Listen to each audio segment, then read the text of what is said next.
निर्माण मजदूर यूनियन पंजाब आज जो है कि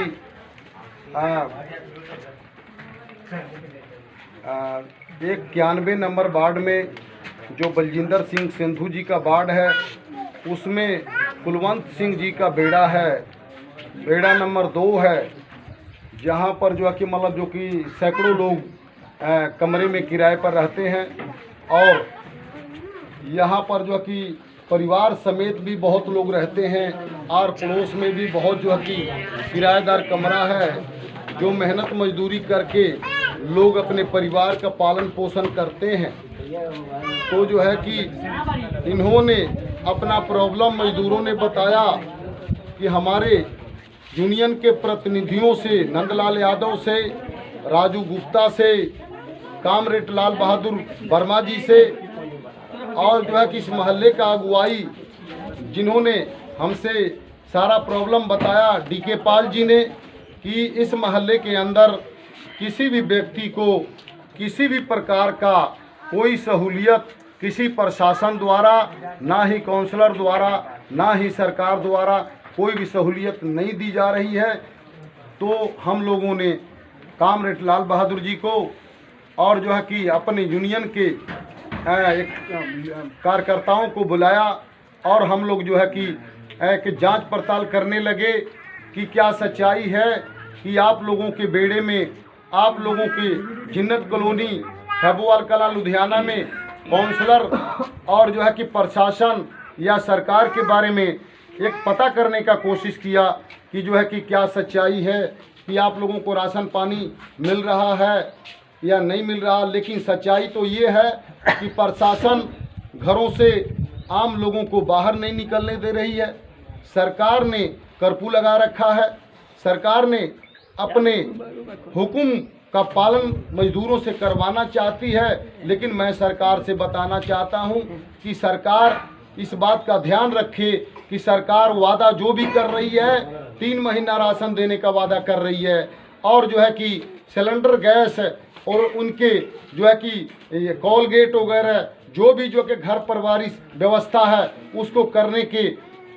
लिए इस सरकार के पास अभी तक जो है कि कोई प्रबंध सरकार द्वारा नहीं किया गया। मैं ये भी कहना चाहता हूँ, सरकार वादे सिर्फ टीवी में, अखबारों में करते जा रही है, लेकिन जो है कि सरकार जो है आम लोगों के खाते में अभी तक जो है कि 1-2 अन्नी पैसा नहीं डाला, ना ही किसी जो है कि मतलब जो कि मजदूर के जो है कि राशन की मुहैया करवा रही है। मैं ये कहना चाहता हूँ आम लोगों से कि जो है कि हमारे देश में बहुत संस्थाएं हैं, जो संस्थाएं सिर्फ जो है मजदूरों के नाम पर सरकार ने झोली फैला रखा है और संस्थाओं ने अपने नाम के लिए और जो है कि देश के तमाम बड़े एक्टरों ने अपने नाम के लिए करोड़ों रुपया सरकार के खाते में दान करते जा रहे हैं। जबकि जो है कि उनको अकल होना चाहिए, उन्हें इस बात का ध्यान रखना चाहिए कि जब हम एक मजदूरों का मदद करना चाहते हैं तो जो है कि सरकार को क्यों दान दे रहे हैं। सरकार कोई गरीब नहीं है, सरकार कोई भिखारी नहीं है, सरकार कोई अपंग नहीं है। अपंग तो ये मजदूर है,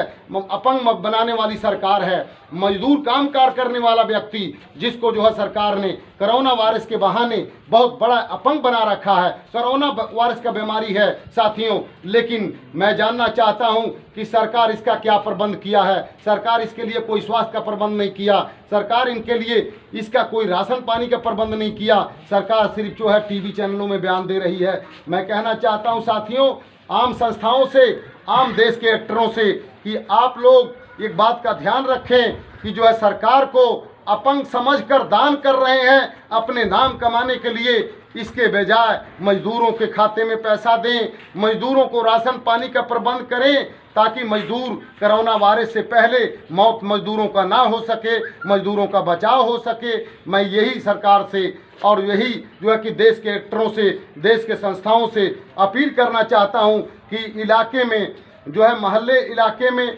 गलियों में क्वार्टर बने हुए हजारों, जहां पर जो है कि कोई संस्था अभी तक नहीं जा पा रही है। मैं सारे संस्थाओं से कहना चाहता हूं, संस्थाएं अगर हम लोगों से संपर्क करती है तो हम हर मोहल्ले, हर इलाके, हर गली में संपर्क मजदूरों से रखते हैं, क्योंकि हजारों लोग जो है एक समस्या को लेकर संस्थाओं के पास आते हैं, यूनियन के पास आते हैं, जिसके कारण जो है यूनियन को मोहल्ला इलाके के क्वार्टरों के बारे में जानकारी है, और जो है कि हम संस्थाओं को और सरकार के प्रतिनिधियों को या सरकार के मुलाजिमों को हम जो है कि वहाँ पर राशन पानी का प्रबंध करने के लिए अगर सरकार तैयार है तो हम उनको लेकर क्वार्टर जाकर अपने यूनियन के प्रतिनिधियों को लेकर दिखाएंगे, ताकि जो है कि मजदूरों को मदद हो सके। मैं सरकार से कहना चाहता हूँ, सरकार कोरोना वायरस के लिए 3 महीना लॉकडाउन करने जा रही है, 14 तारीख तक किया हुआ है, लेकिन सरकार को कहना चाहता हूँ कि बीमारी है, ये कोरोना वायरस का सच है, लेकिन जो है सरकार को इसका प्रबंध करना चाहिए, सरकार को अपने वादे पर खड़ा रहना चाहिए। लेकिन सरकार पहले भी वादा करती रही है, लेकिन सरकार अपने वादे पर कभी खड़ा नहीं रही। लेकिन सरकार को शर्म आना चाहिए कि जो है कि आज कोरोना वायरस की बीमारी है, और जो है कि सरकार को और देश की संस्थाओं ने, देश के एक्टरों ने करोड़ों नहीं अरबों रुपया जो है कि मतलब जो कि सरकार के खाते में मजदूरों को मदद करने के लिए दान किया, लेकिन सरकार ने अभी तक जो है कि किसी मजदूर को कोई भी राशन पानी और किसी भी प्रकार की मदद करने का काम नहीं कर रही है। ये मजदूर सरकार से बताना चाहता हूँ, देश के नेताओं से बताना चाहता हूँ कि ये मजदूर वो मजदूर है कि जो है कि जमीन से इस देश को शिखर पर पहुंचाया है, इस देश मैले देश को सुंदर बनाया है। सड़क से लेकर, बिजली से लेकर, टेलीफोन से लेकर, फैक्ट्रियां तक ये मजदूरों ने बनाया है। रेल से लेकर जहाज तक मजदूरों ने चलाया है। जिस मजदूरों ने इस देश को जमीन से शिखर तक पहुंचाया है, उन मजदूरों को आज रोटी भी सरकार नहीं मुहैया करवा रही है। ये जो है कि मैं सरकार से अपील करना चाहता हूँ, देश के संस्थाओं से अपील करना चाहता हूँ कि संस्थाएं जो भी जो है सरकार को मदद करना चाहती है, वो सीधा मजदूरों को मदद करे। यही मेरा अपील है। यही आज़ाद हिंद निर्माण मजदूर यूनियन की तरफ से हम इंजीनियरों से और जो है कि देश की संस्थाओं से और देश के नेताओं से, देश के सरकारों से मजदूरों को राशन दे के जान बचाने का, मजदूरों को बच्चों का जान बचाने का, भूखमरी का शिकार ना हो और उनका इलाज का प्रबंध किया जाए और इन मजदूरों का जान बचाया जाए। मैं यही देश के संस्थाओं से अपील करना चाहता हूं। सरकार से तो देश का नागरिक निराश हो चुका है, लेकिन कुछ संस्थाएं हैं वो शायद जो है कि मजदूरों का जान बचा सकती हैं। जो देश की संस्थाएं, देश की कंपनियां 1500 करोड़ रुपया सरकार के खाते में दान कर रही हैं, उनको सोचना चाहिए कि नाम कमाने के लिए दान करते हैं, लेकिन नाम तो कंपनियां कमा सकती हैं, नाम तो एक्टर लोग कमा सकते हैं सरकार को दान देके, लेकिन आशीर्वाद अगर किसी ने देना है तो जिसको हम रोटी देंगे वो मजदूर ही आशीर्वाद देगा। वो मजदूर, जिस मजदूर को हम रोटी खिला देंगे, जिस मजदूर के मुसीबत में हम काम आएंगे, वो मजदूर जरूर हमें कभी याद करेगा। ये देश की संस्थाओं को विचार करना चाहिए, सोचना चाहिए, मजदूरों की मदद करना चाहिए। यही मेरा अपील है।